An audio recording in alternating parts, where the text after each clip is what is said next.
ఉన్న కంటెస్టెంట్స్ అందరికీ big boss చుక్కలు చూపిస్తున్నారని మనం చెప్పాలి. అయితే బిగ్ బాస్ హౌస్లో ఉన్న కంటెస్టెంట్స్ అందరికీ బిగ్ బాస్ అయితే టాస్క్లు ఇవ్వడం జరుగుతుంది. బిగ్ బాస్ హౌస్లో 12 వైల్డ్ కార్డ్ ఎంట్రీస్ అయితే ఎంట్రీ ఇవ్వడం జరుగుతుంది.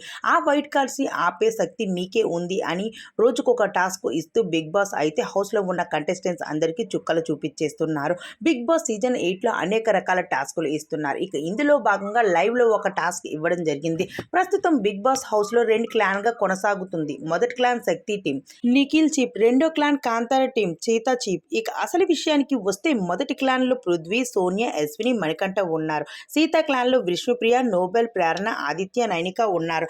అయితే ఒక్కొక్కరికి చుక్కలు కనిపిస్తున్నాయని చెప్పాలి. వాటర్ పొయ్యి కిందకు జారేటట్టు అంటూ ఒక టాస్క్ అయితే బిగ్ బాస్ ఇవ్వడం జరిగింది. అయితే పైనుంచి వాటర్ పోస్తే ఆ వాటర్ కిందన డబ్బాలో పడితే ఎన్ని వాటర్ అయితే ఎక్కువగా ఉంటుందో వాళ్ళే విజేతగా నిలుస్తారు అంటూ బిగ్ బాస్ అయితే చెప్పుకొస్తూ ఒక టాస్క్ ఇవ్వడం జరిగింది హౌస్లో.